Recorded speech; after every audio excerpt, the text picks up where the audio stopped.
Radical Islamist enters stage right. Dum dum dum dum. My name is Yusuf Omar, and I run the biggest mobile journalism newsroom in the world. I'm here to tell you that the results of the US elections were right under your noses, and you missed it. And you will continue to miss the best stories unless you change the way that you actually look for stories. Traditional editors are blaming social media for what they call fake news, aren't they? Social media are saying, actually, traditional media are too leftist, they're too liberal, they're too white. They're out of touch. They're out of touch with real people and real situations that are happening on the ground. The fact is, there's more perspectives and angles than ever before, and that's a good thing. There's value to everything that's on the internet, even the lies. Social media can help us gauge the present and help predict the future. And I'm going to tell you that from Brexit to Trump, it was all there if you were looking in the right places. I want you guys to check out the Google Trend Report on the week of the elections. The amount of people that searched vote Trump was much, much higher than voting Hillary Clinton or anything else. But it seems that the pundits, the commentators, they didn't do the most basic thing. They didn't Google it. It seems so obvious to me. If we have a look at the top 5 most shared and talked about stories on Facebook, again, they were all right-leaning, totally fake, but nobody was looking. Who was actually talking about what on Facebook at the time? And while we were all watching television, we were watching these news anchors with these like weather report style blue and red states saying these are the swing states, who was watching Snapchat? Because half the youth in the US have Snapchat. So they were able to aggregate the opinions and voices of millions of people. I got to see young black women crying in bed. I got to see triumphant white supporters doing weights on the night that the elections were revealed. It seems that if you're not seeing all of this play out, you are simply looking in the wrong places. We need to start listening to your audience. And some people already are, some of you in the house. CNN, for example, they were covering the elections for people under the age of 18. They used an app called Kick. They were delivering your news in GIFs and memes. And if you don't know what any of these things are, we've got a bigger problem here today. In return, what did they get? They got thousands and thousands of voicemail messages, people telling them how they felt about the elections on the ground. AJ Plus did exactly the same thing or a similar thing. They launched something called Mila, which was a Facebook Messenger bot. It sent you your videos into your Facebook Messenger, really personal. And in return, you got selfies coming through from the audience. You got to start to understand what people were actually saying because they were listening. But it seems that even the media organizations are out of touch with their own innovations because I didn't see any of these things appear on the major broadcasters. I didn't see any of these messenger apps appear on their main feeds. I believe the future of journalism is selfie journalism. I think that the mobile phone is the most intimate, raw way to tell a story, and it is by far the most powerful device that we have access to. I'm what you call a mojo, a mobile journalist, and I'd like to think that you all are as well. We're the cheapest guys in the newsrooms. I've been to Syria, I've been to all of the war zones, and I've done it with my phone. I'm not the most experienced journalist. I'm not the best. I was the cheapest guy in the newsroom. You could send me anywhere, and I'd bring you back 360 photos, GIFs, memes, tweets, retweets, blog posts. You could do it all. Broadcasting, shooting, and editing from one device. The mobile phone is in your pocket. It really is everything that you need. I think today's phone has more computing power than the Apollo missions that landed on the moon. Since 9/11, 2 things happened. I automatically became a terrorist when I arrived at airports, and these big broadcast cameras were no longer used. This guy, I'm going to come to you. See, I can do what you can do. And it's been big broadcast cameras haven't been breaking the biggest news stories. It's been mobile phones. By 2020, we're going to have 5G internet. It's going to be faster than you could ever imagine. And I believe my generation are going to broadcast every single moment of their lives live all the time. George Orwell, his greatest fear was what? That we'd have a big brother surveillance state that's watching over us all the time. In actuality, I'm the one holding the camera. Our greatest fear is that nobody's watching us. We overshare because it empowers us. I go swipe right through Tinder and I find my next love. I scroll down LinkedIn and I find my next job. But it's also given us access to the very best and worst of humanity. Look at the way we could live broadcast on Facebook as young, innocent black men were gunned down in the United States. It was mobile phones and tweets that gave rise to the Black Lives Matter and the Arab Spring movements. I was in Cairo during the Arab Spring, covering it with my mobile phone. If the pen was mightier than the sword, I really believe the mobile phone is our atomic agent of change. I was a correspondent in South Africa during the Fees Must Fall and Zuma Must Fall protests, as thousands and thousands of young people took to the streets to fight for access to their basic human rights. I wanted to tell the story in 360 degrees, as you can see on the screen, so people wouldn't accuse us of not showing all sides of the story. You could literally walk around, there I am doing my thing. We can pull up the audio if you can hear it. And you could look around and look at the audience, and nobody could say we weren't showing all the perspectives. We weren't showing all the angles. You, the audience, were in control of the narrative. You could decide exactly what you would look for. But there was one particular image that came about during this story that turned the youth against the traditional press. It was an image of a young white man in a car, his face bloodied, fighting for his life as violent protesters were trying to beat him up. That's the story that the newspapers went with. That's what they led with on all their front pages. But they didn't hear all the voices. They didn't hear what had actually happened. It was only when social media came and told us the other angle, that this young man had actually rammed into protesters with his car, and that they were basically stopping him from injuring other people, that we got the full story. The thing is, these protesters didn't need the media anymore. They could use their 140 characters to mobilize millions of people onto the streets of South Africa without the traditional media. They didn't need you anymore. They weren't powerful. And essentially, when they ran out of airtime and data on their phones to tell their stories, what did they do? They crowdsourced. They managed to get the community to help them out. So with billions and billions of people now broadcasting their lives in real time, I think the journalist's role has changed and the media's role has changed. Curation is the new creation. We were in Delhi recently. I work for the Hindustan Times, as I said, and we're doing the story of education, young people trying to get from school to university. And it's the same story every year. They need 99.9% to get in, and they still don't get in. It's really, really difficult. So how could we make the story more interesting and more relevant and more real? Well, we brought 6 students in, and we trained them how to Snapchat the most stressful 6 weeks of their lives trying to get into university.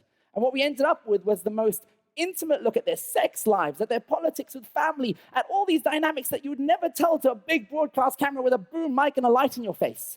You can have a look at that now. 6 goals. 6 ideas. 6 dreams. But one objective: to make their summer the best days of their life. This is the first ever Snapchat. I'll tell you that the best stories come from the first-person sources. And the best sources that we have available today are selfies. It's the most obvious thing, it seems. But it seems that the publishers are not the ones that are most in touch with this movement. It's the platforms. Do any of you guys remember a few months before the election, this young man tried to scale Trump Towers with suction mounts attached to his arms in New York? It was the most riveting content. And why? Because it had the 2 elements that live television and live Facebook broadcast love. It had suspense. Ooh, what's going to happen next? Is he going to fall down? How are we going to get him? And it had engagement. It had the comment section with people trying to work this out. But Snapchat played it a little bit different. For me, they represented the future of news. All they did was set up a geolocation, get the snaps of everybody that was snapping, and aggregate those. And they ended up having more truths, more perspective, more angles, and I ended up seeing the guy inside. I managed to see his face. I wasn't on a telephoto lens looking up at the guy. It gave me a totally new perspective. They did the same thing when they went to Mosul, the second biggest city in Iraq. It's the most holistic story correspondence I've ever seen of a war zone, cutting from doctors to teachers to nurses to students to the correspondents. This wasn't a television anchor saying, here we are coming to you live from the front line of Syria. This was people telling me the story. It was the most intimate look at a war zone I've ever seen. And to see how this all comes together and how social media and apps like Snapchat beat traditional media at the elections game, we have to look at how they covered the US elections. They looked at the real stories being told by real Americans at home with their selfie cameras, like looking into a mirror. This was intimate and personal, and it wasn't as simple as, oh, far-right racists and far-left wealthy people. There was a lot more detail. If you look around and up and below, there's so much intricacy in those stories. But it seems traditional media is not designed for those deeper stories. We are designed for universal stories, massive generalizations, Islamist radicals, these massive terms that absolutely mean nothing. We need to get down to the granular level, to speak to people in their selfies to understand what's actually happening on the ground. For me, selfie journalism represents hyper-local stories. And hyper-local is what mobile journalists do. We have access to get to parts of the world with mobile phones that traditional newsrooms just can't find ways of getting to. People know more today than they did ever before, too. So we need new forms of storytelling that has every perspective, every possible angle. This is where traditional media seriously fail. They're trapped in these labor-intensive, slow, and expensive news-gathering processes that are, quite frankly, irrelevant to my generation. So traditional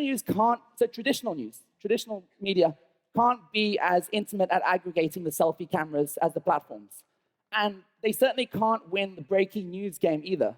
And I don't think they should try to. It's expensive and it's boring to play the breaking news game. They should be looking to the stories that are not making it up to the top of your social stream, to going deeper, looking for the actual quality news. We can't keep blaming social media for Trump and Brexit. These were simply platforms that were reflecting the opinion, the sentiment that was happening on the ground. I'll go as far as to say that social media isn't the problem, traditional media is. It's unable to accept that you no longer have a monopoly on information and power. I'll say that if you embrace social media platforms, you'll actually be able to help debunk the fake and make sense of the truth. And let's learn from the fake news. If we look at the right-wing website Breitbart, that they had more stories shared than CNN and Huffington Post, what did they do right? Why did so many people watch their stories, read their stories? Because they had opinion, they had context, they helped people understand the world. Their audience felt that they were being engaged, that they were being informed. The ultimate bit, and the way I realized that we still don't get it, is that what are traditional media doing right now? They're saying Facebook need to change their algorithms, they need to take down alt-right posts, they need to ban fake news, they even want to come up with a Facebook editor. Are we even listening to ourselves? This is a form of censorship, people. We're the same media that criticize Facebook when they're going into China for coming up with censorship tools. We're like, oh, Facebook, Mark Zuckerberg, you shouldn't censor people. But we're perfectly happy to censor any voices that don't go with our status quo. I would say quite the opposite. If we're going to fight these echo chambers, we need more opinions, we need more voices, we need to start listening. The contact hypothesis states that contact increases empathy. Isolation kills it. So I would say let's make journalism great again. But let's do it without taking control. Let's do it by listening to our audience. Because maybe all of those people that have been trolls, that have been talking in our comments section in YouTube and Twitter, and we're like, oh, these are lunatics, they're ruining our comment section. Maybe they're real human beings with real stories on the other side of the echo chamber. Maybe they're the same people that were voting for Brexit and Trump. Thank you.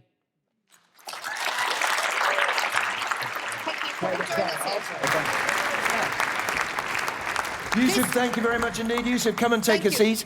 Nigel Farage has been listening to you intently, but I know that he's now got to go to another meeting in a certain city called Washington, D.C. I'm just a tourist, purely a tourist. So, ladies and gentlemen, can we thank Nigel Farage for giving his time to come to Copenhagen? Thank you. Thank you. Yes, there you go.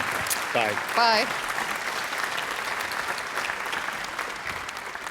So just before we go back to the panel and the discussion we were having before, Yusuf, can I just pick up some of what you were saying there? I was wowed by your presentation, and then I thought, yeah, but this isn't journalism. Curating selfies isn't journalism. I mean, it's interesting. I'm glad you're doing it. I would die rather than do it. I don't want to watch it either, but it sure isn't journalism. Journalism is finding things out and reporting them. Journalism is not collating people's privately recorded opinions. I couldn't disagree more. Did you not see the Mosul war correspondence? We're tired of watching some middle-aged gentleman from a Western country telling us what's happening in Iraq. We want to hear from people on the ground. Journalism is whatever people are talking about. Why do we have to have a middleman in between it? Why can't we hear directly from people on the ground in these war zones, in humanitarian crises? Yusuf, the guy that you showed is Alex Marquardt, who is the Middle East correspondent for ABC News. Yes. So all that Snapchat did was to curate the content that our correspondents, our investments... Did they, or did they not just show him as one of many voices? Sure. Which is the right thing to do, right? To show a far left, a far right, to show the correspondence. But if he wasn't there, then, you know, literally the clip that you showed was of Alex. If he wasn't there, the Middle East is Snapchat's third biggest market. There were tens of thousands of other people there. I think by showing him, they were doing the right thing. They were actually showing you a holistic view. This is the Western perspective of what's happening. This is not. I think it would be unfair not to show his report in that package. But I suppose, Tina, you please. No, I was just going to go to the front row because there's other people that you mentioned also in your presentation that are doing something quite similar. I want to go to you, Sarah, from AJ Plus. What do you think? What Yusuf is telling us, is that the future? Does he have the future of journalism right, and do, I was going to say, the rest of us have it wrong? I think there are parts of it that are correct. I mean, if you think about what we've been talking about, millennials overwhelmingly are skeptical of traditional and mainstream news outlets. So, I mean, going back to thinking about, I mean, we're journalists, but at the same time, we're human beings. We have beliefs, we have opinions, and that's going to come through.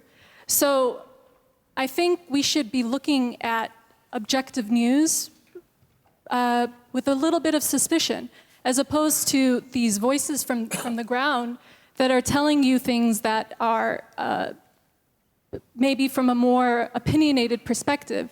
There's no pretense of neutrality.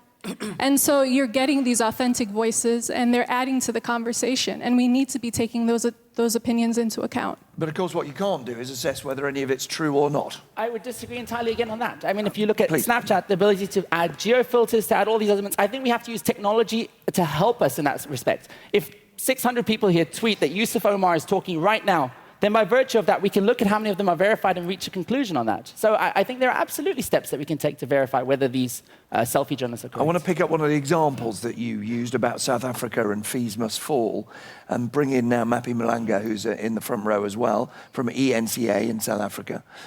What are your reflections when you were watching that presentation about the differences between what social media was doing in that situation and what you in a more traditional media were doing? I just want to go back though on the first thing. When Mr. Farage was doing a presentation, there was a constant use of anti-immigration. There's another word for that, is xenophobia. I think we're too polite to name the thing what it is. And I find it quite outstanding that countries that have spent centuries colonizing all these other countries will be offended if a generation from those countries come back and collect their debt. So I find it quite astounding that we sugarcoat it and we call it as anti-immigration when it's actually, it is xenophobia and Sure. it's another form of racism. Yeah. If you'll forgive me, you've just expressed an opinion, but move on, that's fine. What about South Africa? But it's factual. Yeah, but I work Anyway, for the if BBC you- and I if don't you look- express opinions when I'm working for the BBC, and you just have, which is social interesting. media, I believe that people using selfies, I don't think it's journalism. I think that's why we are in the problem that we are. We are so eager to get a new audience that we start using soundbite journalism, that we don't do proper news stories because we want to attract millennials. What we ended up with populists, people who can give us quick soundbites, and we end up going with that. But are you, forgive me, making the same mistake, and do feel free to come back when I say something about you, the gentleman from ZDF. I think the gentleman from ZDF was making. What he's saying is we mustn't do these things because it produces conclusions we don't like. So you call it xenophobia. He accused him of a form of racism. We're only interested in doing journalism providing it produces outcomes with which we're comfortable. You see, you know, No, tell me if I'm wrong, but I thought the basis of my journalism at BBC is I'm not here to predict the outcome, I'm here to report. I'm here to ask questions. I think we must report, and in reporting we must call things what they are. We mustn't use certain language that's what you think they are. That's not what they are. That's what you think they are. But it is xenophobia. No, that's an opinion. It's not an opinion. It is an opinion. It is xenophobia. It is xenophobia. Fine. Okay. I don't know if you want to come in on that conversation. No, that's fine. I was just making a broader point. Okay. Sarah, I think Sarah wanted to come in on this point. Please. Sorry. No, I was just going to say, if you're exploiting fears, if you're advocating for violence, you know, you're preying on racial tensions, ethnic tensions, and religious tensions that exist.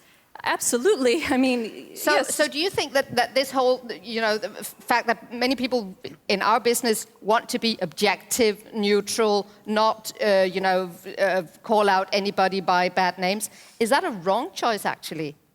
Well, the thing is I think when we're striving for balance, we trump up threats that are not nearly the same on the other side. So this false equivalency, this false narrative, does a disservice to the public. But you see, I think what's intriguing here in this session, and we won't resolve it in the next few minutes, the whole point of this session was to get this argument clear and to get it out and to have it, which is why I'm glad we've got a bit more lively. There are two responses. There are two responses to the guy's not here anymore, it seems to me. One response is to say, he's got a point.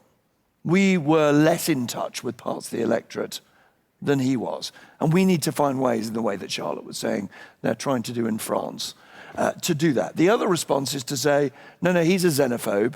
We must label him as such. We must label him a racist. We must say that what he says is untrue. And that's the way we deal with him. Now, it seems to me this conference has got really quite an interesting conversation for 2 days in the bars and over the meals, really, about which of those, John and then Charlotte. Well, we talked about facts.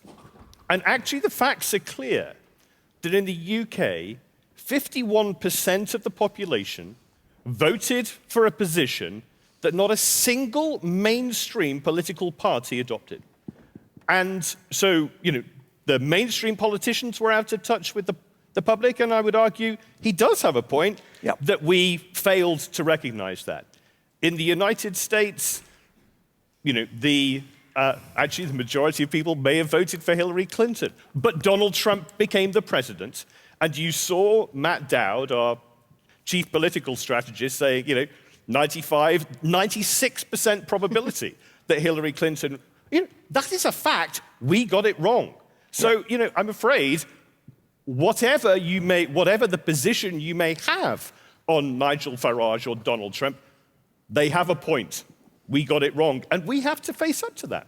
Charlotte, you are next not only as speaker, but as person covering this, facing the problem. I mean, we were not the only ones getting it wrong. I mean, these people, Donald Trump and I think the Brexit advocates also got it wrong. They were totally unprepared. They were out of touch by and large. But you will have this choice, won't you? The reason we're so fascinated by Le Pen in this contest is you will, in a sense, have the choice that I just presented to people. How often will you want to say in your coverage, actually what Marine Le Pen has just said is xenophobia, or it's wrong? And how often will you want to say, X% of the French population seem to agree with this anxiety and this concern? That is a balancing act that you now have to perform. I mean, for one, Marine Le Pen is a bit different. Her father was very much like Trump, like he was getting influenced by being provocative, by creating a buzz, by saying outrageous things all the time. And she's very different because her speech is a lot more polished and a lot less controversial.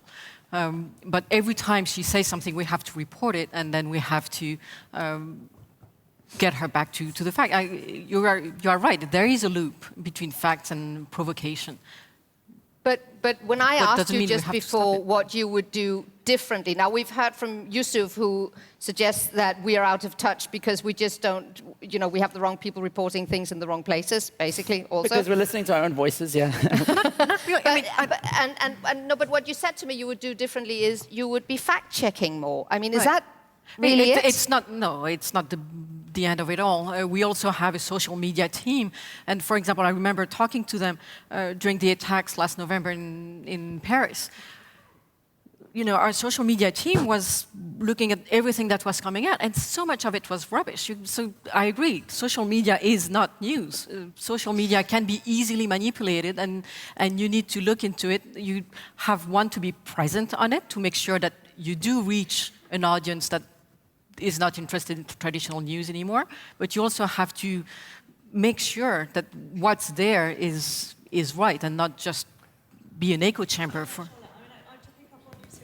what he's doing in his presentation, it seems to me, from where I work at the BBC, the whole point of the BBC is that people come to it to get a position, to get someone who is going to tell you, these are all the different positions, I'm giving you something that I am not judging, I'm giving you the facts, I'm presenting them. And it seems to me, you said the problem with your position is that you've got lots of different views and I'm left none the wiser as an audience, which one is right. And in the end, the audience has got to come to where the BBC, ABC in America to switch on and say, okay, give me this balance. Absolutely. I think BBC's place should be, if there's this amount of noise which represents all of these selfies, to make sense of that noise, to find the voices that are relevant. But who does that for you?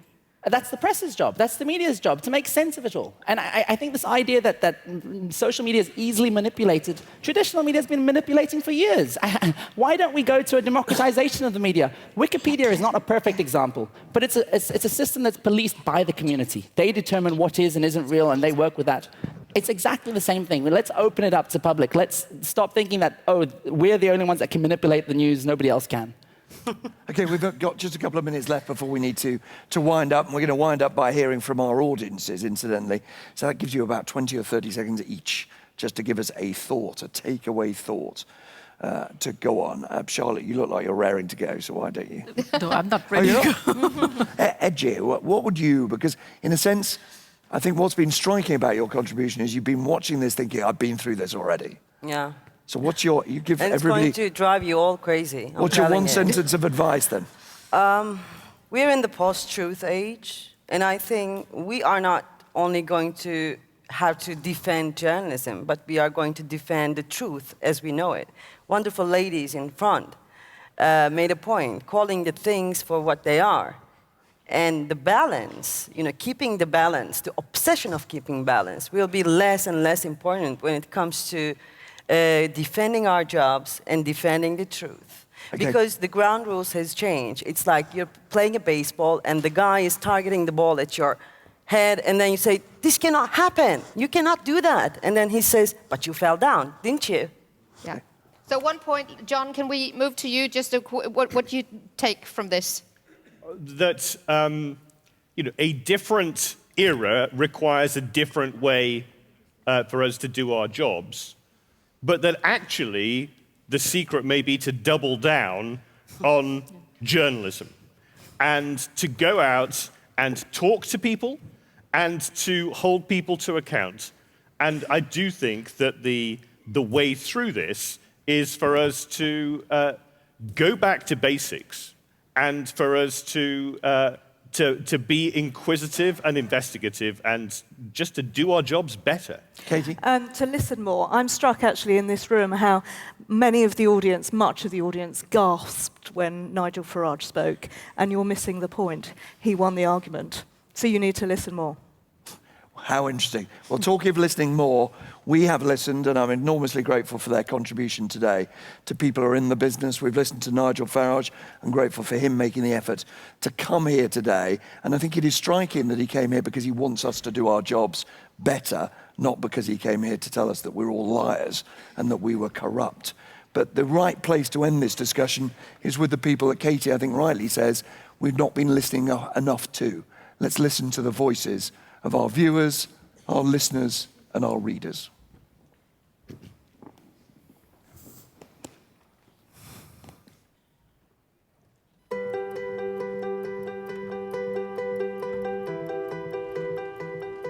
I don't really watch the news. I think it's a load of crap.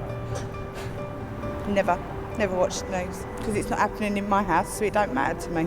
I don't know, I like the news, I'm a bit weird like that. I don't really follow the mainstream media because I find it quite biased. So I prefer to follow on Facebook or Twitter on people on the front line and try and watch YouTube videos to see what's really happening. I do trust the news, and when I'm at university I do have it on in the corner. Apart from that and reading the newspapers, it's the only way that we can find out what is going on, so we do tend to trust it. I like the news, but when they drone on about Clinton and Trump, who are not in this country, you get fed up with it. I watch news every day, morning and evenings, and it's very informative. I don't feel like I need to watch news. If you've got social media, it doesn't really appeal to me of watching the news.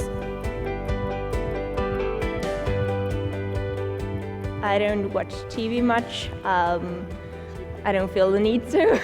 Reality TV and the big bake-off, stuff like that fills a lot in the media, and it's not always what I think is the most important. Yeah, I'm very skeptical, and very critical to the news. I don't believe the reporters too much. And I think they're very manipulating. Sometimes there's things going on in Syria or Russia or something where you just look at the Danish news and you cannot find anything about it. So I would like more news, actually, yes, like in general, more important news. Are we talking about the news guys, all you news guys? Well, I don't know, you're all right, I guess. You have to watch all of it. Good dogs. You have to pick up a lot of dog poop, and sometimes you find a diamond at the bottom of it. They deliver it pretty fair. I trust some of the media. I don't trust them to be as skeptical and as analytical as they should about the things that really make a difference? I don't really watch the news and stuff, and I don't think they understand our point of view. And all the journalists that are in New York City, they think the whole world revolves around New York City, and so that's what they talk about. They don't think about the little folks in Little Rock.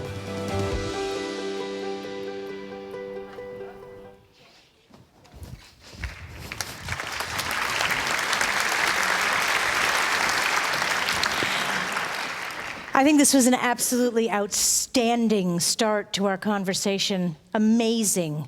And I would like to give special credit to some people who made this happen. Jonathan Monroe, who believed in this idea from the absolute beginning and said we're going to go big or go home, and we did. And also Chris Gibson of BBC News, who produced this session, and our unbelievably talented moderators, Tina Gotcha and Nick Robinson. I think they did an amazing job. And all of our panelists, our front row, let's give them all a big hand, please. Thank you. Thank you. Before we go to our break, we're going to have a 20-minute coffee break, and we really mean it. 20 minutes, please, because there's just unbelievable stuff coming all day. I have two things to tell you. One is we are now trending in the UK, in Denmark, and in Germany. News Exchange 16, hashtag News Exchange 16, we're seriously on the map, and the US is going to wake up pretty soon, and I'm going for the trending in the US too. So we're doing really, really well there. When we come back, we will have a speaker who, it's very interesting. They're talking about very, very different things, but ultimately we're talking about the same thing. Who are we listening to? What are we listening to? What language are we using? What's the deeper story? Whose story is being told? Who's a terrorist? How do we tell a terrorist story?